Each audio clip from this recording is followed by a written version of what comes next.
Hit into the.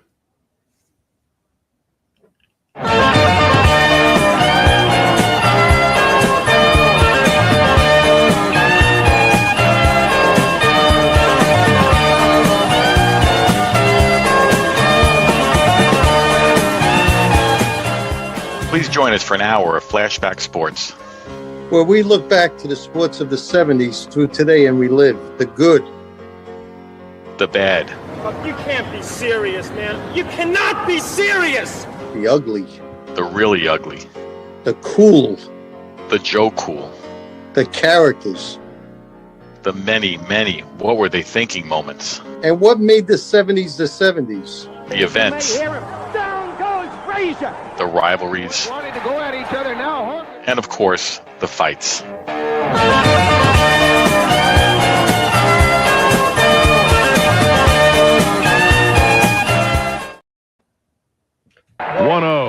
Swung on and hit in the air. Oh, okay. Well, welcome to Flashback Sports with Gil and Dave. Special guest today, esteemed author, writer. Love reading his articles in the Newsday and Post. Ken Davidoff. He's going to join us shortly.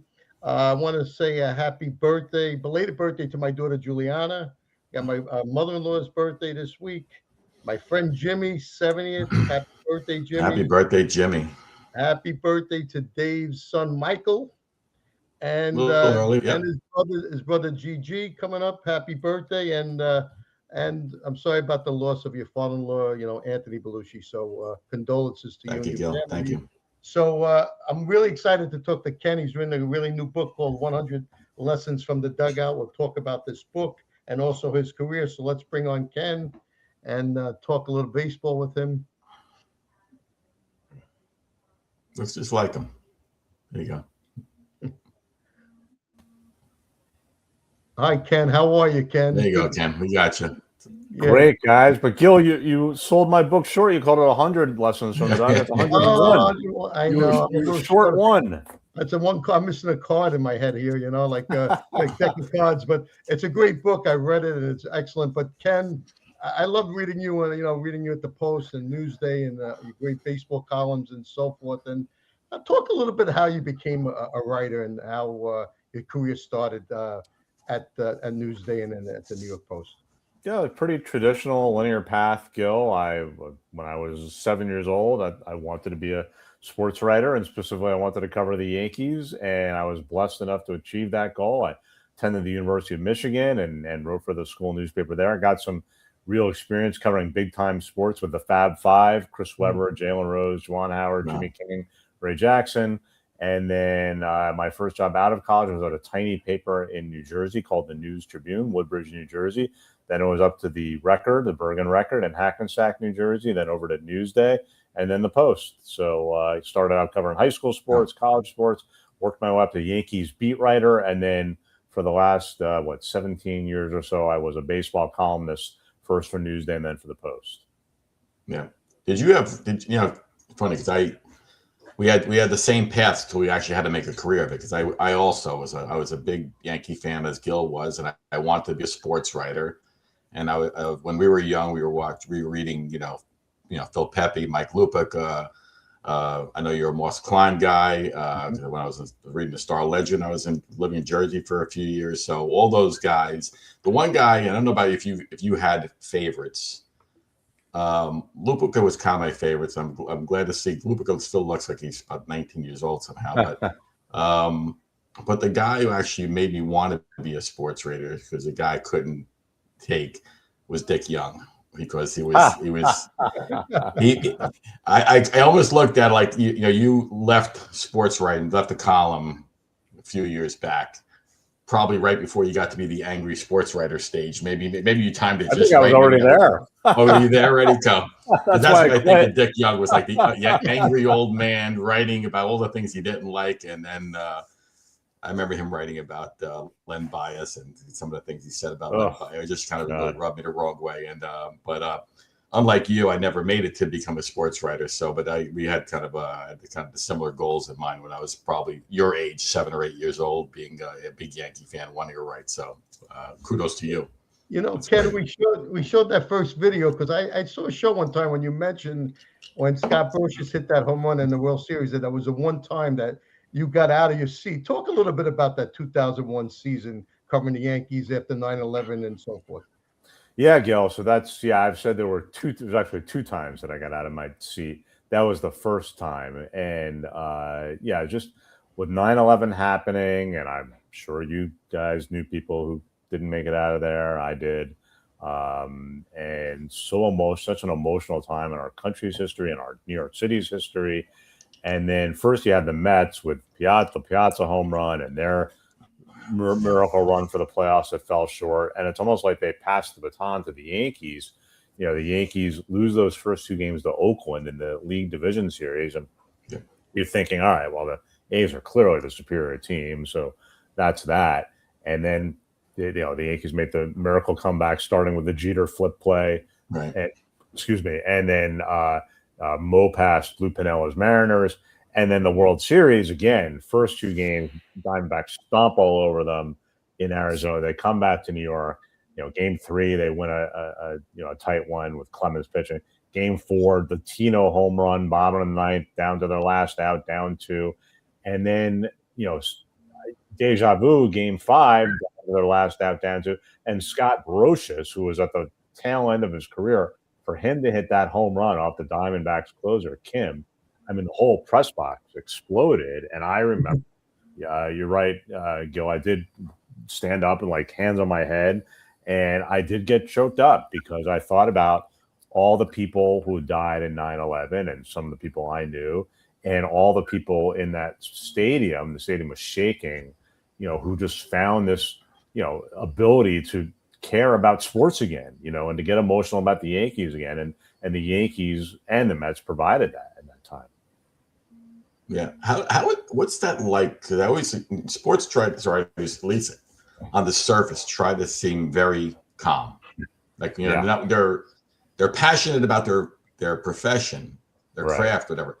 But guys like Gil and I, we're just we're all emotion. Fire this guy, whatever it is, and we're fans. You grew up a Yankee fan. My assumption is you're a Yankee fan throughout the time you were writing, but you have to be objective, and you even have to say, "Oh, you don't have to be objective." I guess so. No. I was not a fan. I'm old school, hardcore. The minute I started, so you had to basically separate yourself. Yeah. Okay. Yeah, I handed in my fan card. Really? Mm-hmm. Oh yeah. Yeah. I cast aspersions upon anyone who doesn't do it that way. Yeah, I would think you'd have to, because at least I always wonder, we've interviewed, some writers, and then obviously we've been watching writers and broadcasters throughout their career, and I marvel at their ability. I mean, Mike Bream, perfect example. I know he's got to be a Knicks fan. He's his whole life, but yet there's nobody better about being objective during the game. I kind of felt the same way about Marv Albert. They can be critical, and they somehow check their fandom, at the door. And I marvel at that. I guess you have to.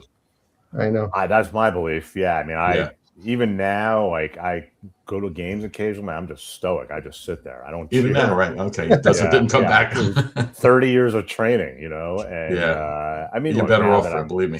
Yeah. Now that I'm out, there's people I like and think are good people, and I'm happy for them when they succeed, but I'm certainly not at Yankees playoffs games going nuts. Mm-hmm. Right.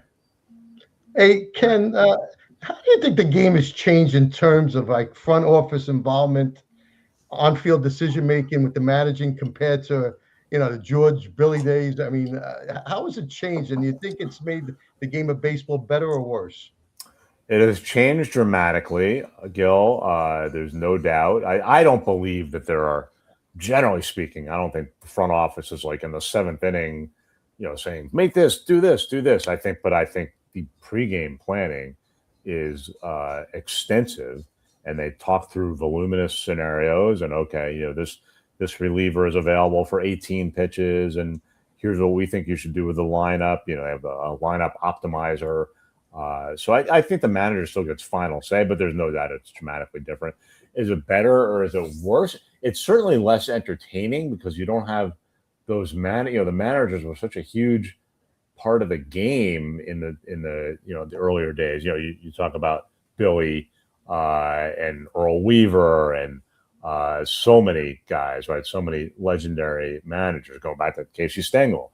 And it's hard to really get that anymore because those managers, they just don't have the same kind of juice.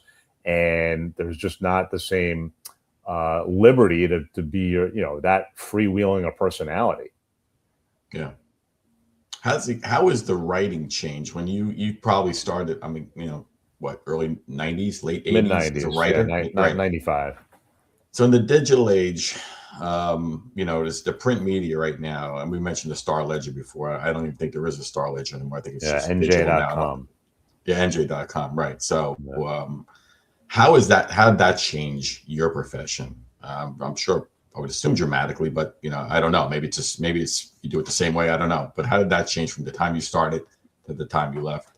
No, you're correct, Dave. It was dramatic. And I fully understood every change, every evolution, but everyone made the job harder. Right. Obviously I've said this in other interviews on my little book tour junket here, but when I first started covering baseball, let's say 1996, Joe Torre's first year as manager, Joe could say something newsworthy at 4:00 and I wouldn't have to even send an article about it until like 10 that night. And then it wouldn't see the light of day until 7 the next morning when the Bergen record hit your driveway. Right. So now if Aaron Boone says something newsworthy at 4:00, it's fully out there at 4:01 because, right. and that to be clear, that's the way it should be. That's the way it should be. The consumer certainly deserves immediate news, but what has happened from the journalist perspective is there's now urgency to get it out there, to offer your take on what Aaron Boone said as soon as possible. And I do think that hurts the product. I think it's just, you don't have as much time to consider different angles and elements and to reach out to a second and third person like it could back at the start of my career. Now there's a skill in doing it efficiently now. And I think, my former teammates, Joel Sherman and John Heyman, both do great jobs of getting it out there. But I do think it has become increasingly challenging. Okay. And Ken, do you feel like baseball? I mean, we grew up, I grew up in the early 70s, me and Dave are, Bobby Mercer time, Horace Clark, Munson when he first came on. So we talk about George and, everyone, they kind of canonize him. But, I was there in 1982 when Reggie hit the home run against him and the crowd was chanting Steinbrenner sucks. I mean, he got suspended twice. He did a lot of great things too, but people always sometimes forget the bad things he did. What do you think it's been that the Yankees haven't been able to win the last 15 years? It's a heck of a thing, Gil, because, obviously it's not like they stink, right? Like they're making the playoffs virtually every season. Since 2009, they've missed the playoffs 4 times in 16 years. And only once in the Judge era, once in 9 years. So it's hard, if you're making the playoffs every year and never winning at all, then the answer is complex, because, and it's not even like they're the Cincinnati Reds getting in that final seed and they weren't very good. So no surprise that they got swept out.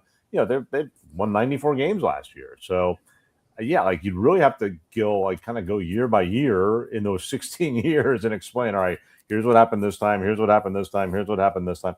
I don't think there's been a true fabric. I mean, you can talk about better fundamental play, ability to hit good pitching, but the bottom line is I think they got a lot of breaks in the 96 to 2000, 2001 run. And they haven't gotten many breaks these last 16 years, and they're just going to keep going out there and trying again. Yeah, I think there's a lot to that.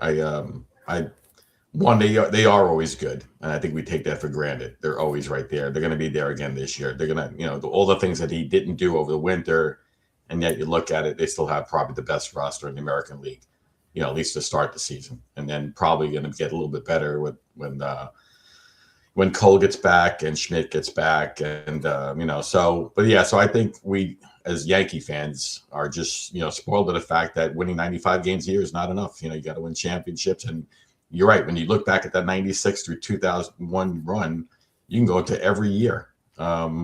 and say, if something didn't happen, even going back to, whether it's, we had Jimmy Leyritz if you want, his home run against Wohlers, or, every year, even the 98 year, there was a period where they were struggling against Cleveland. And the second thing was the second. You have moments, and they haven't been able to overcome those moments in the last decade or so. So, Ken, I know we also have, unfortunately, some Met fans that watch our show. So we'll be without thinking. What do you think about what the Met moves have done? What do you think of what their prognosis is? Well, I think they'll be better, Gil. I'd be very surprised if they're not better. I'd be very surprised if they don't qualify for the playoffs. I think what they did was painful, but probably necessary when you look at the makeup of the previous group. And they arguably had 3 DHs in their lineup, right? With Soto, Lindor. I'm sorry, not Lindor. Soto, Alonso, Nimmo, but Lindor also trending in the wrong direction defensively. So they probably did need to mix it up, and also from a clubhouse culture chemistry perspective, something clearly was amiss there. So I think the one move that has most flustered Mets fans, and I agree with their flustering, is letting Edwin Diaz go to the Dodgers. That was a shocker. And I think Devin Williams, you guys know as Yankees fans, that didn't work out very well when he closed. He was better when he set up. Yeah. And I'm as all aboard the analytics train. I think there's a huge merit to analytics, but I really, when I see people saying, well, Devin Williams' his expected ERA was this, like, no. That's not what happened. He really struggled in the job, and they had to take him out. And so, but again, short answer, I think they'll be better. Yeah, I think they're going to be as well. Before we talk a little bit about your book, Ken, just out of curiosity about, guys you've followed, either growing up or as when you're young, you're writers, whether they're sports writers or authors, people come to mind that kind of inspired you to kind of get into this field, or people that you kind of emulated or took advice from, or people that you learned, many mentors, either at the Newsday, Post, Bergen Record, you can want to mention? Well, yeah, I mean, I think Gil mentioned, or one of you mentioned Moss Klein. Yeah. I mean, Moss was my idol when I was growing up in Edison, New Jersey, reading the New York Star Ledger every morning, and Moss covered the Yankees, and I was like, this guy has the coolest job in the world, and I thought he was just so steady and stable, and I had the privilege of interacting with Moss occasionally over the years. He couldn't be a nicer human being, just a lovely guy. And then I think moving forward, I went to Michigan, and I'm reading. I have to stop reading these comments. They're going to piss me off.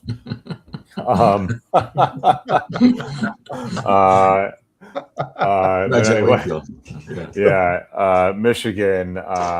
Michigan. I got to read Mitch Albom. I was such a news junkie and such a sports news junkie that I would, back in the day, they had the little newspaper machines in Ann Arbor, Michigan. You put the quarter in and get the Detroit News and the Detroit Free Press. And Mitch wrote and still writes for the Detroit Free Press. Like, oh my God, like I didn't know you could do this in a newspaper, like a column, columnist. And I offer strong opinions and funny stories. So Mitch was a real inspiration for me. Love Mitch. Yeah. And then this was before he became the sports writer. Yeah. Sports. Yeah. I mean, he's beyond sports now, right? He writes all this spiritual stuff, and he writes novels and musicals. He's all over the map. And then professionally, I had really the great fortune to work alongside 3 legendary baseball writers. First, Bob Klapisch with the Bergen Record, then John Heyman at Newsday, and then Joel Sherman at the Post. I mean, those are the 3 of the best that have ever done it, and I had the privilege of calling all 3 of them my teammates. Wow.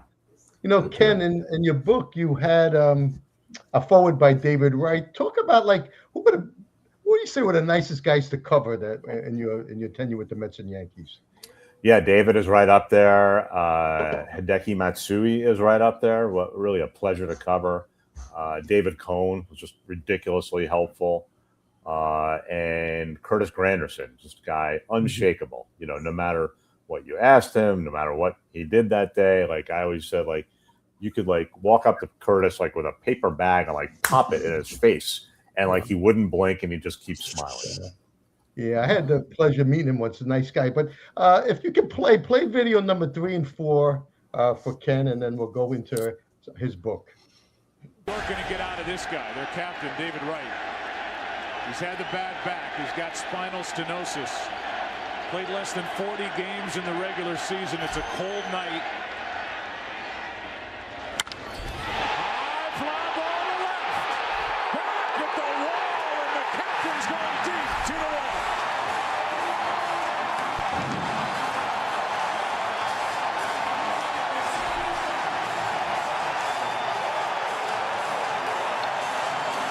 Reminds me of Mattingly going deep in against the Mariners in '95. Same kind of feel.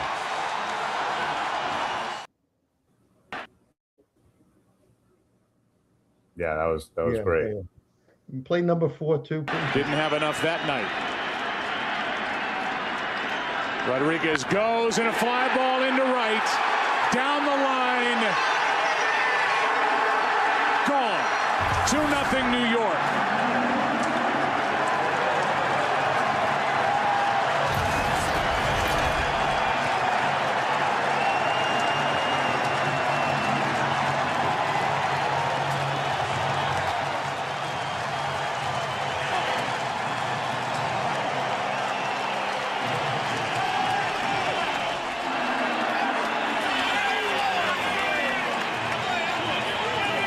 And that felt good in getting Pedro back a little bit. Ken, I always felt like Matsui was like Matsui clutch guy. And as much as, the new stadium, I don't think anything compared to that. Tell me the feeling of the old stadium. I mean, I was there when Mattingly hit the home run. I was there in '96.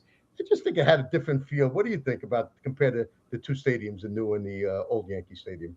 Oh, I agree with you, Gil. I mean, it was probably due in part to the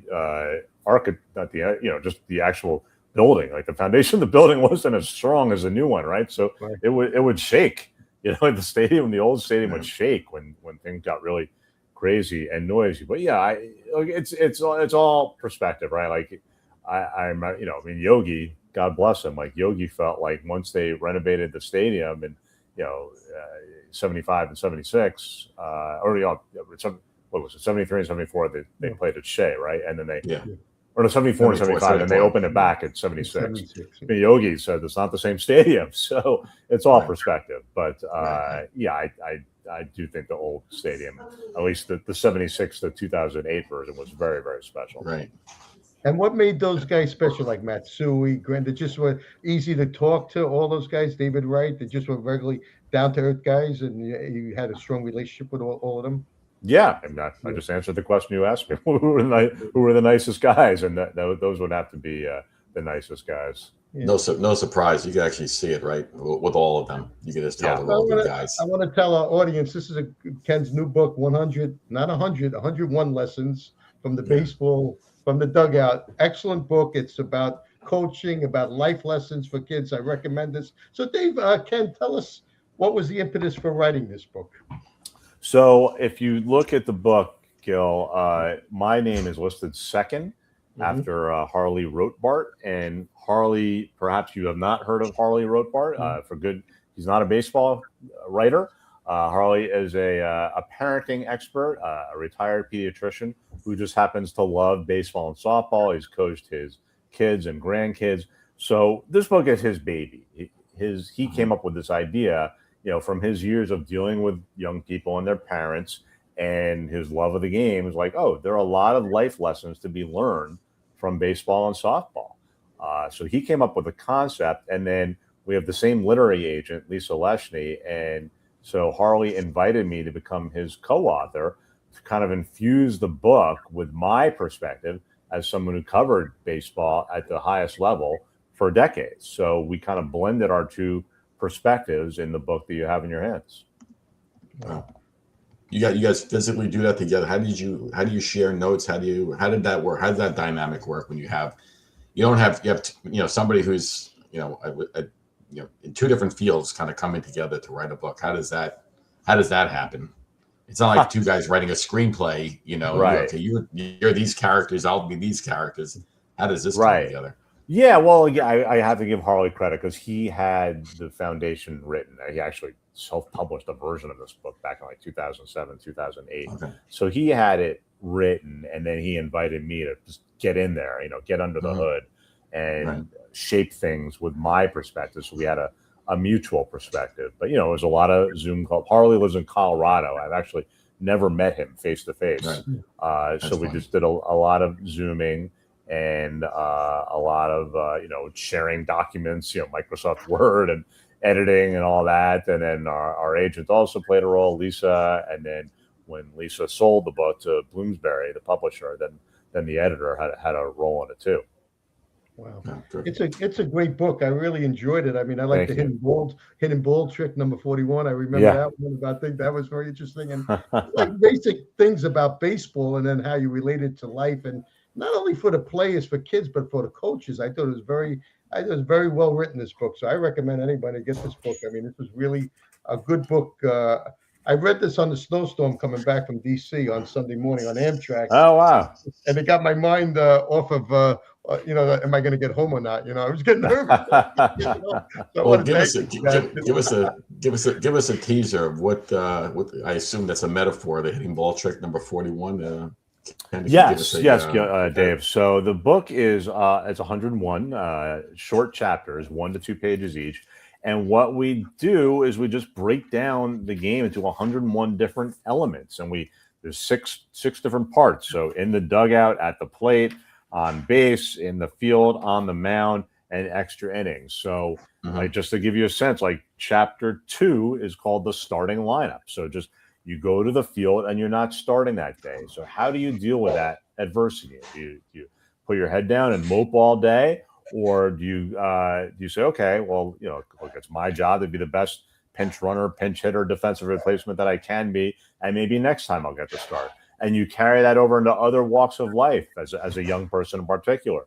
Maybe you tried out for the school play and you didn't get the lead role, but you got the role with 2 lines. So, okay, what are you going to do? Are you going to just mope and let it ruin your day and ruin the play? Or are you going to say, okay, well, I'm going to crush these 2 lines so that I'll set myself up for the next time to get a better role. And we just have that's 101. Gil mentioned chapter 41, the hidden ball trick, which is just essentially, just keep your eyes open. Don't get fooled out there. But just, so I'll just like one of my favorites is the chapter on small ball, which, I know nowadays in Major League Baseball, there's not a lot of small ball, but there is at the little league level. And there is in life, just the idea of like, don't swing for the fences all the time. There's something to be said for, just moving runners over and making small steps in your progress, no matter what you're doing in life. We have one on fielder's choice, where it's all about priorities, right? Like if you're in the field and the opponent has runners on first and second, you're going to treat that play differently, whether you're up 4 runs or up 1 run, right? Up 1 run, you got to get that lead runner at third base. But up 4, just get an out. It's okay if they advance, and translate that over to school. Like let's say chemistry is your hardest class. So you have an A in chemistry. You're at 4 runs. All right. Well, just and you have homework in 5 subjects tonight. Just get the out. Just get your work done. But you have a C in chemistry.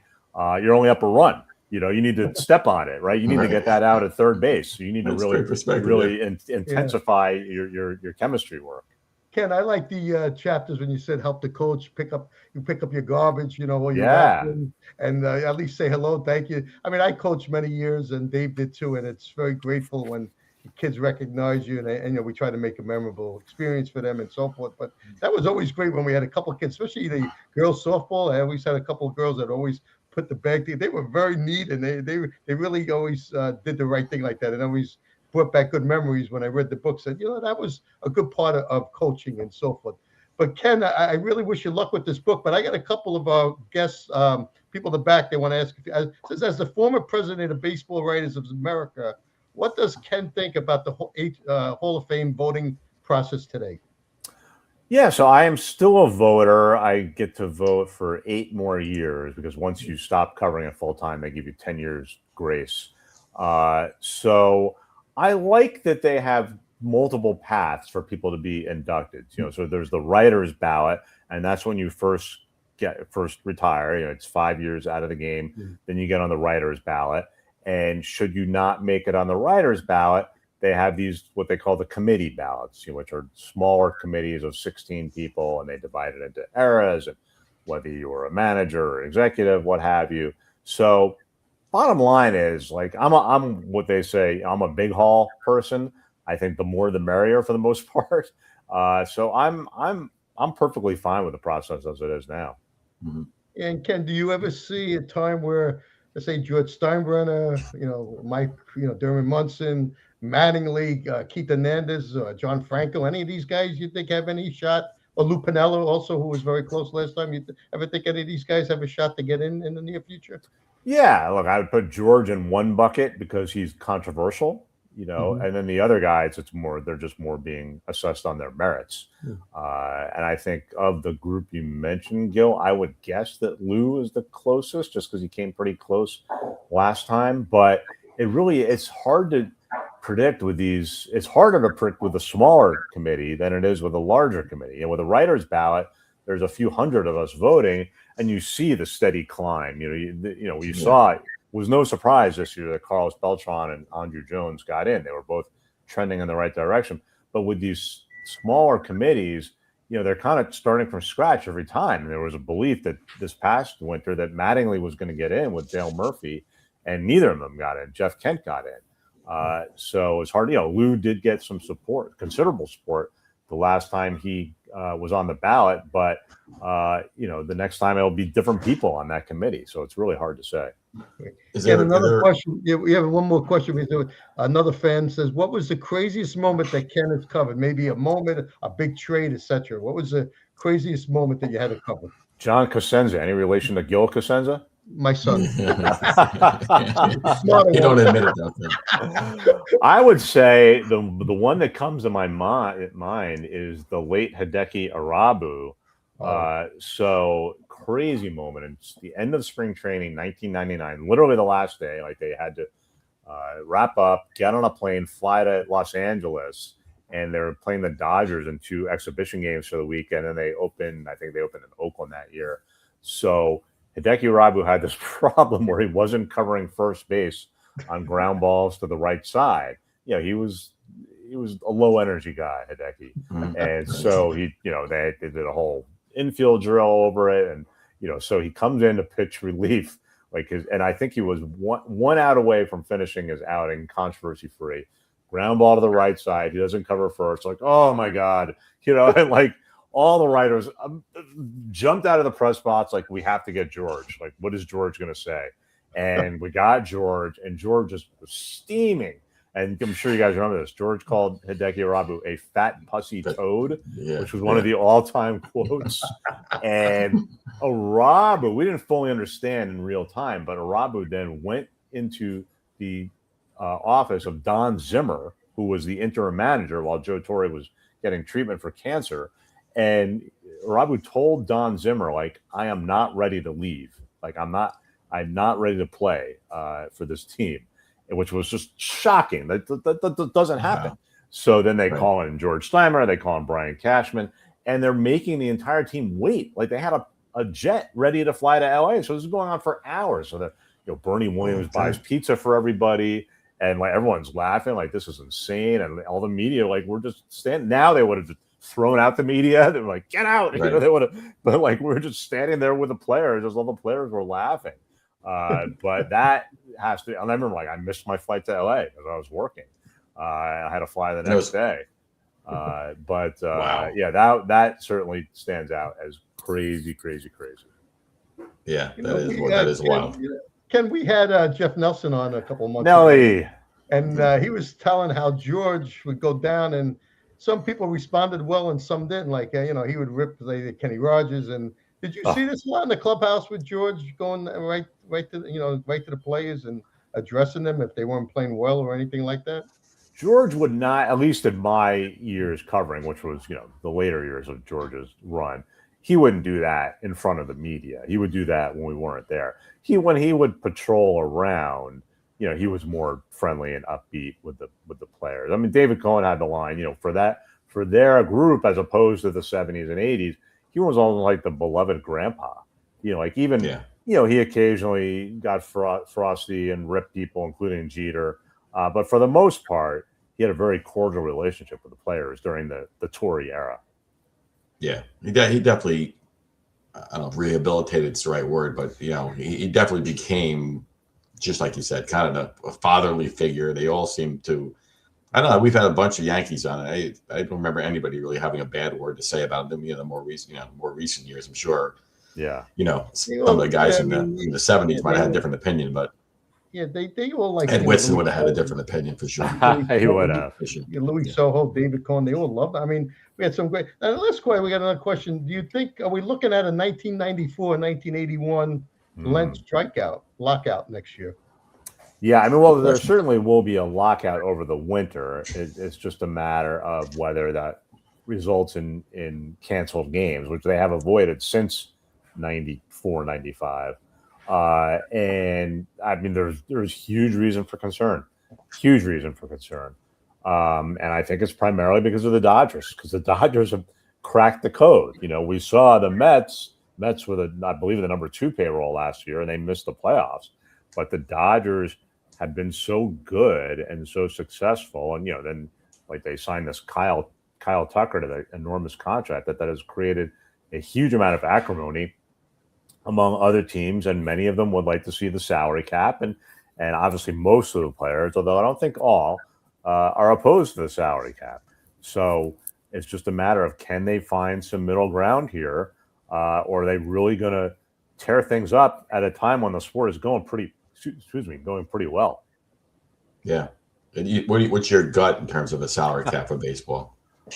I don't think there will be a hard salary cap. I think they'll probably just have to, raise the, they have the luxury tax now. So essentially the Dodgers are paying, they're paying Kyle Tucker $240 million over 4 years. And then there's a luxury tax on that, which is another $240 million essentially. It's amazing. Or close to it. So like what number would they have to get to that would stop the Dodgers from signing Kyle Tucker? It would be $2 for every dollar over the threshold, or $3 or $4. That's what they're going to have to find. Because I do think what the main reason to think that they won't blow things up is that their TV contracts are all up after the 2028 season. And that'll be a huge decision point for the sport in terms of how they market themselves, because, their TV deals are cratering. They're not going well. So this is their chance to hit the reset button. And if they can put together 2 more, I guess it would be 3 more good years on top of with 25, which I think most would agree was a terrific year, then they'd be in a good position. And that would help with the cash infusion. And then if they want to go to war the next time with the collective bargaining, then they can do that. Yeah. Ken, I got another question from Big Core. Big Pirates fan, love Bill Mazeroski. We're going to maybe show a video from him later. But he said, Mike Schmidt once said, only in Philly can you have the thrill of victory and the agony of reading about it the next day. How would Ken compare New York to Philly and other city writers? Well, I think, Gil, New York, Philly, and Boston are unique in the, the intensity of those markets. I think those are the 3 that stand out. And just from the fans to the media, there's just a fearlessness there that I don't think exists in any other market. So I was just reading a good story in The Athletic, the website The Athletic, by their Phillies beat writer Matt Gelbs, about Nick Castellanos, who they had to release. And it was very revealing. It showed that Castellanos, got the most money from the Phillies a couple of years ago. And he essentially went back to his agent and said, can we get anyone else to offer this money? Because he didn't want to go to Philly. Like, he recognized he might not be a good fit there. And, the agent couldn't, so he wound up as a Phillies, and it ended quite poorly. I do think it requires a certain, whether it's toughness or cluelessness or whatever it is, to succeed in those 3 markets in particular. And we have seen many accomplished players who just are poor fits in those 3 markets. Yeah. Sometimes you can see it right away. And sometimes I think it's also a little bit of an excuse sometimes, not by the player, but it's like an excuse for the player. Like, oh, he can't play in the big market. Sometimes guys just fall off a cliff. Sometimes these guys can't maintain what they did, or they're 1 or 2 year wonders. But Yeah, sometimes you can see it pretty early. I kind of thought I saw it a little last year with Devin Williams from the opening day. Oh yeah, no doubt about it. So that's one that jumps to mind. And then Yeah. there have been Ken, I others. saw like that documentary on Mike Schmidt and how the Phillies, he might have had like they batted like 560 in the playoffs, and he got them to the World Series, and he strikes out 3 times in the first World Series game, and they're booing him. So Yeah. so I mean, it's like I see in New York they booed everyone, right? They booed Mantle, they booed Munson, they booed even Mattingly got booed. I mean, so it's not beyond that, but the toughness now. I don't know what with the marketing, like playing in New York years ago in the '70s. They had the allure of the Yankees playing like the the game of the week and all this stuff. I think now it doesn't. I don't think that playing for the Yankees has that same cachet as it did. Do you agree with that, or does it still have some cachet? Oh, I think definitely still has some cachet with the history. 27 World Series titles. I think the Yankees have a good reputation throughout the industry that they treat their people well. Like their players well. That there's no Yankees can't magically make that intensity and pressure disappear, no matter how hard they try. But in terms of just living a comfortable existence, I think the Yankees do that, and I do think there is a lore to the pinstripes and to the history still to many players. Ken, one more question, since we're on the heels of Big Core and talking about Mazeroski. Because Mazeroski resonates to me in terms of the Hall of Fame stuff, because I think it was Mazeroski's election into the Hall of Fame. I think it was by the Veterans Committee. Yeah. And again, he was before my time. I didn't see him play, and I'm going to give him all the kudos because he's recognized as one of the greatest defensive second basemen of all time, and obviously had a big home run in 1960.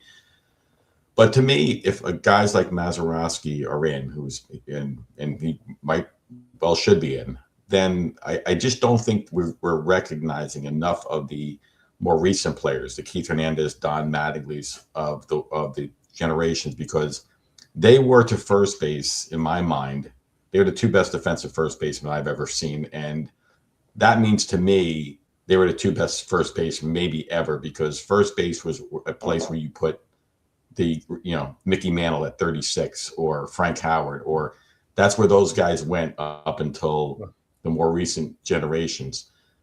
And they were better hitters than Mazeroski ever was. So again, it's not a knock against Mazeroski. Just for some reason, first base in particular is not recognized as an important defensive position.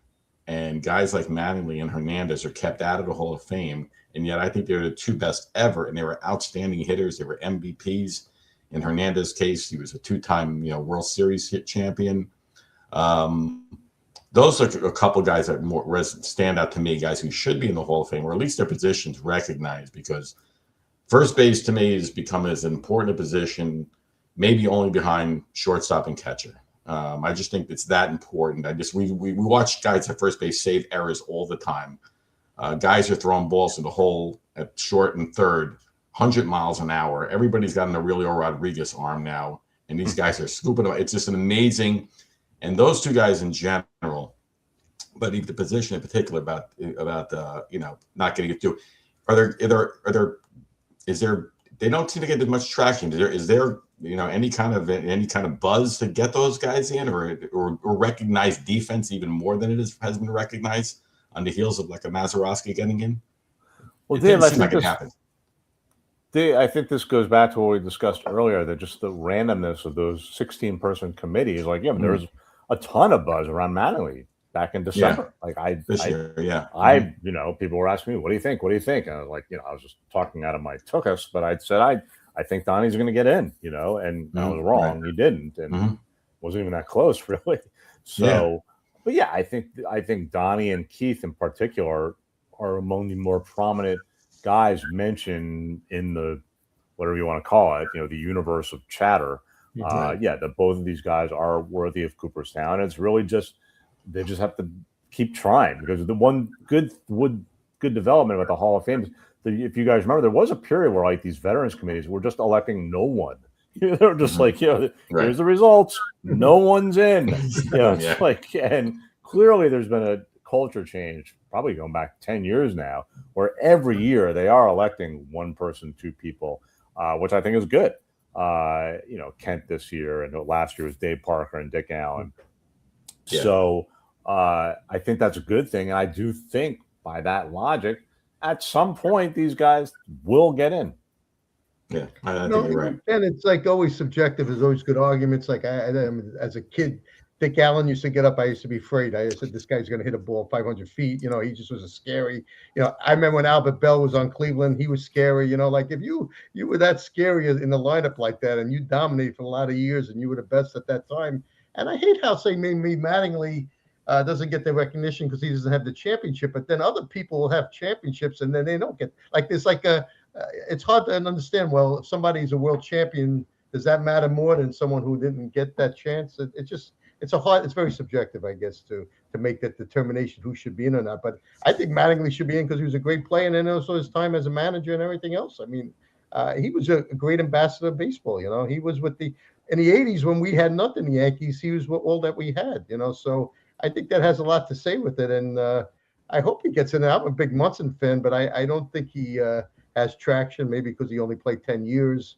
But if you look at his the WAR and all this other stuff, and he batted 357 in the postseason, and when the clutch defensively, I mean, I don't think there was anybody when I was a kid that I wanted to come up with it to get a base hit to win a game than Thurman Munson, especially in the clutch. So I don't know. It's a tough thing, Ken. That hopefully some of these guys get their due justice and get in. And I agree with Dave Hernandez and Mattingly. They changed the game by their defense. I mean, that's a big key. Like you don't see people like that first baseman that all the Gold Gloves. And we saw Jim Cott get in. He deserved to get in. What do you have, like 15 Gold Gloves? I mean, there's something to be said about the defensive, like Ozzie Smith and all these guys. But Ken, I have to thank you for your time. I mean, my son will get mad at me. He'll say, "Oh, we could talk to you for 3 or 4 hours," but it is true. We want to, but I wish you a lot of luck. Everyone, please. Yeah, you got teenagers. Get that book too. It's too late for guys like Gil and I, but we need. No, it's not too late for anybody to buy the book. Is it? Okay, good. It's a great book. I really enjoyed it, Ken. I wish you a good night, and I appreciate your time today talking baseball. And good luck with the book, okay, Ken? Thanks, guys. And I'm going to plug it. I thank you for putting Bloomsbury.com up there. Also available on Amazon and hopefully your local bookstore. So I really do appreciate your time. Right. We'll promote it. We'll promote it next few shows as well, Ken. Appreciate it. Thank you. Thank you. Have a great night, Ken. You too. Take care, guys. Thanks, Ken. Talk to you.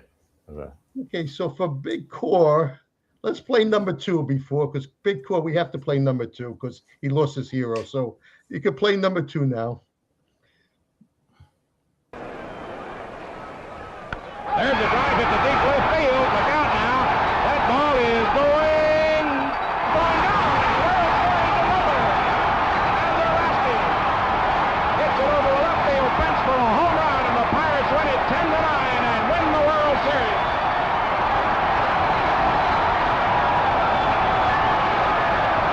And the fans go wild.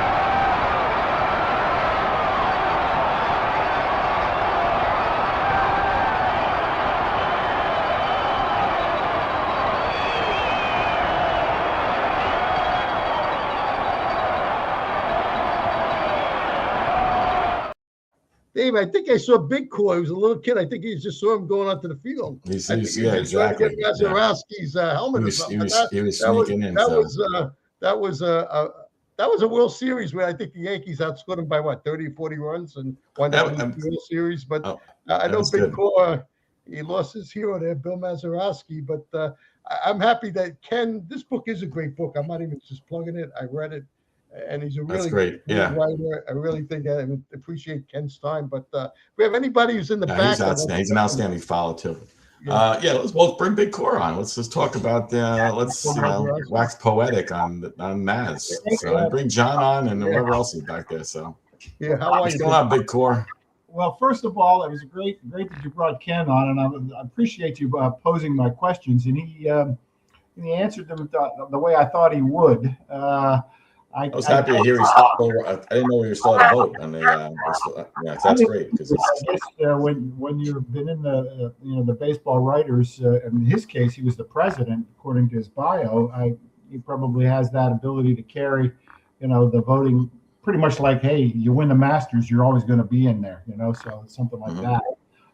But I thought his observation about today's players really. I was pleased to hear that he said that that managers still have a say towards the game, towards the end. I mean, the strategic part of the game, I guess they have the analytical guys come in, but I don't think, unlike what Nelson had to say, well, he kind of left the impression like there's an earplug in the manager's ear right up to the very end, the very last pitch, and that's what has to be called. Ken didn't seem to, and I'm happy to hear that I get it. You spend all this money on analytics. You're going to get together with your brain trust before the game and go through everything, pitch counts, situational, and you're spending all that dough to bring those kind of resources to bear. You got to use it. But at the end of the day, you still have to be able to have baseball feel for what's going on right at this very moment. What do you think? Who do you think could step up and make the play? And put in to get the big hit. It's time for Larry. It's time for that. That's just. I mean, you got to have some job security for sure, though. You got to have, there's a lot of guys who are not really wanting to answer as to why you took somebody out or why you didn't take somebody out or why you let a guy go through the third time through the lineup. But yeah, I agree. Speaking of feel, that in the scene you showed. That the manager of the Pirates at that time, Danny Murtaugh, was actually asked, did you ever think about taking Mazeroski out for a pinch hitter in the 9th inning? And they had a big bat that they could have brought in, and that was Dick Stewart. He was their first baseman. He was their home run hitter, such as he was at the time. And Murtaugh said, are you nuts? He said, he's our clutch guy. As he said, and this is, obviously it's after the fact. He said, What's he gonna say? Yeah, I do it. It never crossed my mind that I was going to take him out for a pinch hitter. And I was like, hallelujah, Danny. Stewart would have struck out for sure. Yeah, exactly. Hey, big call. That before I let you go, how many the Yankees outscored the Pirates by how many runs in 1960 World Series? And lost? Well, I think it was like 32, 33. I mean, 33 more runs. Wow. Yeah, they've won 16-0. They won 14-2. They pounded them the 3 games they lost. Richardson is the only player ever in the history of the World Series to win the MVP and play for the losing side. He won the award before Mazeroski hit the home run, and he had a tremendous World Series. He knocked in 12 runs. And the guy had he had a grand slam. The guy only had 7 home runs all season, and he had 3 in the World Series. Are you kidding me? And he only had 36 RBI. He was the leadoff guy. He was the lead. I mean, he's on base getting knocked in by Maris and Mano and scoured. He's knocked in 12 runs. He knocked in 1/3 of his runs. I know. And that's 7 games. That's what Billy Martin did, and was at 51. I mean, Billy Martin had a career and won World Series. That happened. There's always a guy.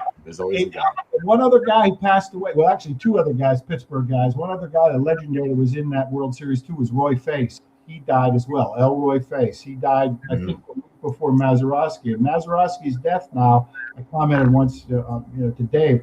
That brings to the end all the players that were alive. But he was the last one in that 1960 World Series. So when he passed, I'm sorry you lost your childhood hero. But it's the seminal moment in my life in sports. There's nothing ever going to be better than that. Even more than the Immaculate Reception? Even more than the Immaculate Reception. Anything better than Lemieux did when he saved the franchise. Sid Crosby, the great Roberto Clemente. That's the best thing ever. Out of the ballpark. Nothing beats that moment. It just... Wow. How about when Dr. J saved Pittsburgh? Wasn't that when the Fisher saved Pittsburgh? Wasn't that Now I've only got 4. I have 5 dear friends that we were all together when we heard that. And now I'm down to 4, and we all will say the same thing. It's the greatest moment in our life. That's cool. Hey, John, what's happening by you? Let's go, John. What's good? Nothing much, guys. Court, can you mute? Can you mute your? I think it's like get that reverb there. Can you mute for a second? How are you guys? That was a phenomenal interview. Definitely going to be my next read. Really interesting. I like how that analogy that he made with the fielder's choice and the chemistry class. That was a great analogy. So excited to read that book. And what do we want to talk about? Do we want to talk about how the Yankees are probably going to lose in the first or second round again? The same stories. I have seen the 180 degrees of John Costanza. I have seen this guy. He used to be so optimistic when he was. Before he became a disgruntled college student, having gone through. It really is true. I really have gone from half glass, half full to half empty. It's been quite the transformation here, but it's just. I think my dad has been right all along. Honestly, I'm starting to see. It's true though. It really is true. They're going to. They had an offseason where their only big move was to sign Cody Bellinger. An offseason that started with Brian Cashman saying they needed more righty hitters. Did he acquire any righty hitters? I don't think so. So why would you say that? How is that your goal to acquire more righty hitters, but you don't do it? I'm going to go on record right now, John. I'm going to go on record right now. I'm going to say I hear what you're saying because I want them to. The one guy I wanted was Bichette badly. I think he'd been perfect for this team. A guy, and he's already going to be transitioning to third base. It could have been any more perfect. He's the perfect hitter for the team. He could have played shortstop until we establish what Volpe is, and then go to third base when he gets back. And he's just a line drive double machine. I love his aggressiveness. I think he's been perfect in New York. Yeah. And the fact that the Mets got him is kind of a double whammy. But I actually like this roster again. I'm going to say it now. I said I like the depth of this when the pitching staff gets healthy. I think there's going to be some surprises on this. And I think the guys I want them to see I think are going to be available at the trade deadline, and that is going to be guys in the bullpen. Yeah, and that's going to be the biggest. That's my biggest concern is the bullpen. I don't think the bullpen. No, it is, but those guys are available, and you know what? You're almost better off waiting for relievers because it's such a crapshoot. You know what I mean? They go from one year to the next. Like Devin Williams, the guy is the best relief pitcher in baseball. Then he's mediocre at best, and you see this over and over again. Yankees always have this way of finding diamonds in the rough. I just think they'll do that. Yeah, I just hope that they look to trade guys like Spencer Jones. I mean, this guy strikes out every other at bat. He is not going to be successful. I'll say right now, he is not going to be a good Major League Baseball player. This guy has one of the most, I think, the most raw talent out of any prospect they've ever had, probably even more than Judge. This guy hits towering shots, but the problem is he has a hole in his bat. He strikes out. His K rate in the AAA was like over 40%. So this is a guy that his value's going to be the highest. It's going to be like, look, we've seen in the past, right? Clint Frazier, great value. They wait too long. He's out of the league. Miguel Andujar waited too long. He's almost he's a shell of himself, and they waited too long. So I urge the Yankees. You have Aaron Judge in his prime. You have Garrett Cole. Last years of these guys' primes. You have to make a big splash come trade deadline. You have to go all in here because the window is definitely creeping. It's closing here in the next 2 to 3 years because these guys are going to be in their 30s. They have to start to trade some prospects here. Enough is enough. Yeah, I kind of agree. And I actually with Spencer Jones, I saw him play not this past year, but year before a couple of games. It's like this guy is not good. I mean, he had big holes in his swing, couldn't hit lefties, blah, blah, blah.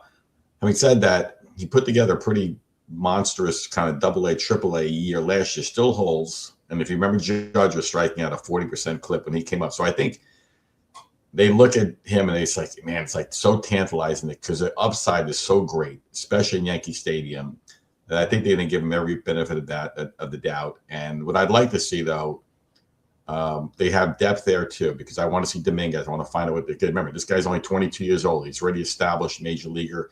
He is an established Dominguez at 22, an established, at least average ball player. So there's upside there. And if this guy can hit lefties, then I think this. So and Grisham's a rental. I won't say rental. He's a 1-year guy. So that's not a bad move. And right now he fills gaps. Somebody will get hurt. So I like that depth. I like the depth of this pitching staff. I like this guy Weathers. Keep an eye on this guy. Lagrange, whatever. They have some good young arms. I look. I love the. Yes, I do agree. I think the rotation is great, but not you're seeing now. I can't stand this the propaganda machine by these beat reporters. How this guy whose swing is now Ryan McMahon. His swing is similar. Actually, I think it was Spencer Jones that his swing is similar to Ohtani. Yeah, Dominguez looks as great as ever. I mean, the propaganda machine is firing. You swing like another guy, you know. Just can you hit? Can you hit? Can you hit the I know ball? can he hit like him? He can swing like him, but can he make contact with the baseball? That's the most important part. Hey, John, unfortunately, Big Core, we're out of time. This was Flashback Sports with Gil and Dave with special guest Ken Davidoff. We thank everyone for watching our show and have a great night and a good month. And we'll see you shortly. And hopefully the Yankees will get on a good foot. And we'll talk a little bit about the Big East and the Knicks next time and what else is going on with St. John's and UConn. All right. Yeah. We'll Keep us on. Keep us on after we go off. The Team USA for getting the hockey gold.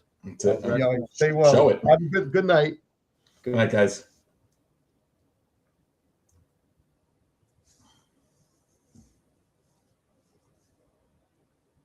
And cut.